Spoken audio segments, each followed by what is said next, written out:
These are billions of dollars in repair costs that American farmers shouldn't have to pay, and it's all because they can't fix the tractors they own.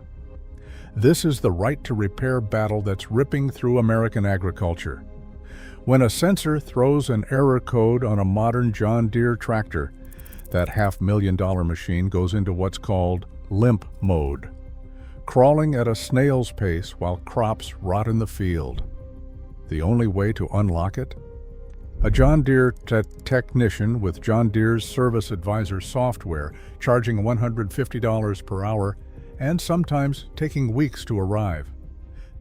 This is today's farming reality, where buying a tractor doesn't mean you actually own it in any meaningful sense.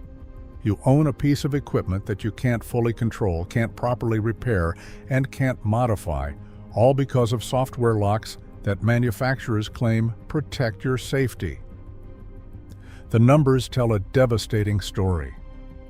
A 2023 study by the U.S. Public Interest Research Group found that John Deere's restrictive repair policies cost American farmers $4.2 billion annually.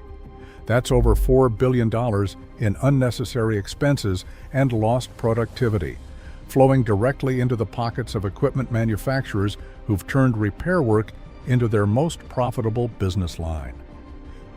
To understand how we got here, let's look at how farming equipment evolved. For over a century after John Deere founded his company in 1837, tractors were fundamentally mechanical machines. When something broke, farmers fixed it themselves with basic tools and mechanical know-how. It was expected, it was economical, and that's how rural America operated. Older farmers especially remember this era, when a wrench and some ingenuity could get any machine running again.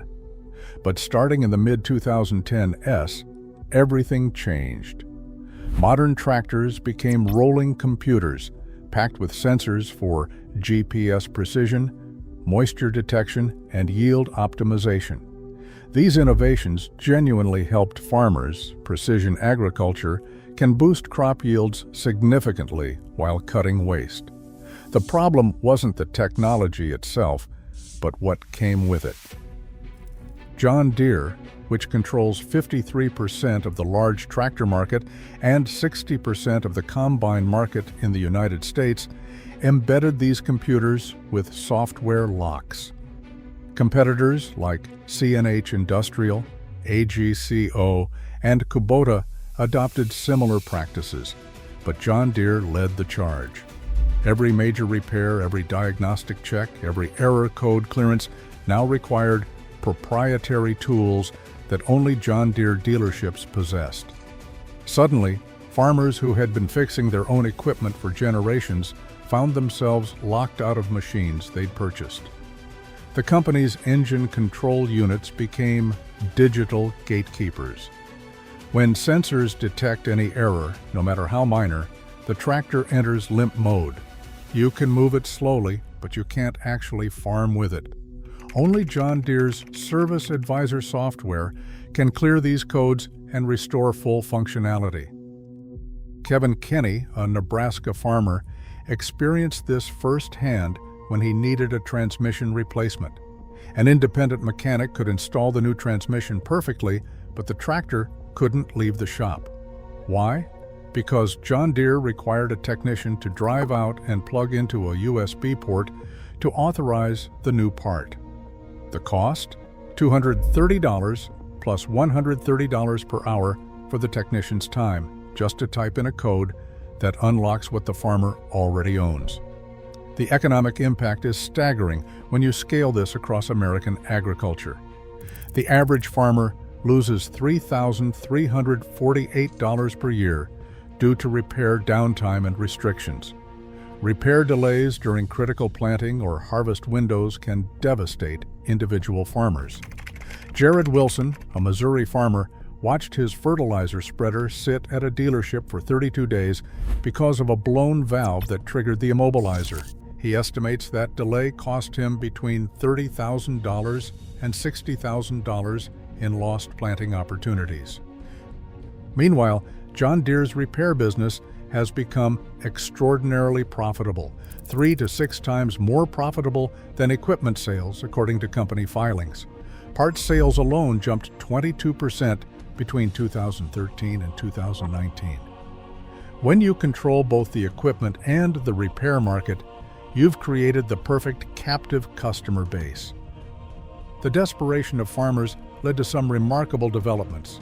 Unable to get timely or affordable repairs through official channels, many farmers turned to the black market for solutions. They began importing cracked John Deere software from Ukraine to hack their own American-made tractors. The irony is perfect. American farmers were buying Ukrainian pirated software to repair American equipment on American soil. This underground repair economy exploded across farming communities.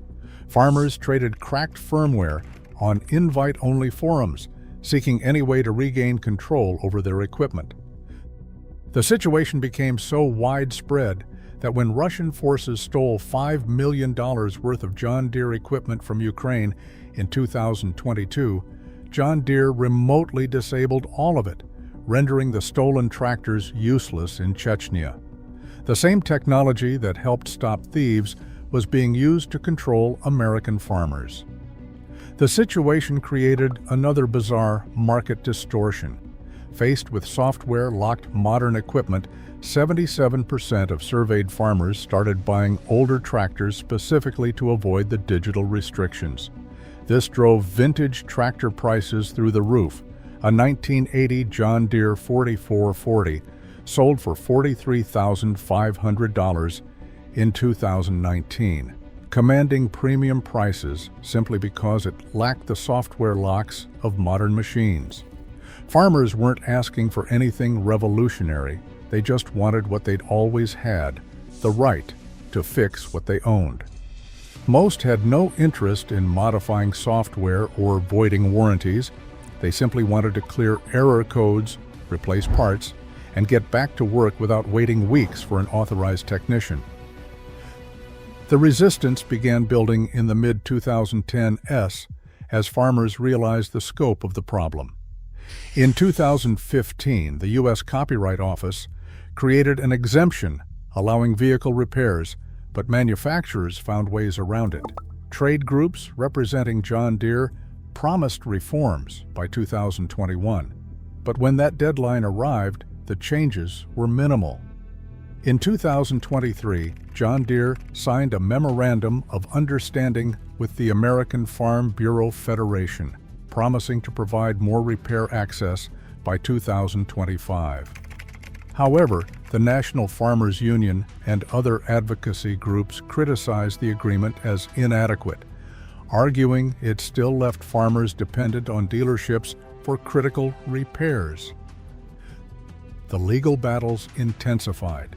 In January 2022, Forest River Farms filed the first major lawsuit against John Deere. By 2023, 13 separate lawsuits had been consolidated into multi-district litigation. Then, on January 15, 2025, the FTC joined the fight, filing a comprehensive lawsuit against John Deere with support from Illinois and Minnesota. Arizona, Michigan, and Wisconsin quickly joined the federal case. FTC Chair Lena Khan captured the human cost perfectly. I would have some farmers close to tears recalling the time they lost a whole harvest because they weren't able to fix their own tractor and weren't able to go to a local repair shop. John Deere's response has been predictable. They claim that software restrictions are necessary for safety, emissions compliance, and protecting intellectual property. The company argues that allowing unqualified individuals to modify equipment software creates safety and environmental risks. But farmers aren't asking to become software engineers. They're asking to replace hydraulic pumps and clear error codes, tasks they performed safely for generations. The political landscape began shifting in farmers' favor. In 2023, Colorado became the first state to pass agricultural right-to-repair legislation. The law went into effect January 1, 2024, requiring manufacturers to provide farmers with access to repair manuals, diagnostic tools, and software updates. Iowa advanced similar legislation in early 2026 with an 18-5 committee vote. At the federal level, bipartisan legislators introduced the Freedom for Agricultural Repair and Maintenance Act, known as the Farm Act. The proposed law would require manufacturers to provide farmers and independent repair shops with the same documentation, parts, software, and tools available to authorized dealers. The momentum seems unstoppable now. Even under new FTC Chair Andrew Ferguson, who dissented on the original vote, the Justice Department hasn't dropped the case, suggesting broad political support for farmers' rights. When a Republican Justice Department continues a case filed under a Democratic FTC, you know the issue crosses typical party lines. Independent repair shops have demonstrated what's possible when artificial restrictions are removed. Brad Sage left his John Deere dealership job 5 years ago to start an independent repair business. He now charges farmers half the cost of dealership repairs and completes the work in half the time. The only difference? He doesn't have access to the same service advisor software that dealerships use. When he gets access, he proves that competition works. It's about whether we own the things we buy, or whether manufacturers can use software to maintain permanent control over physical goods. It's about whether rural communities can maintain their independence, or whether they'll become entirely dependent on distant corporate service centers. The fight continues in courtrooms and state legislatures across America. But the farmers have already won the argument. You should be able to fix what you own. Now it's just a matter of making that principle the law of the land once again.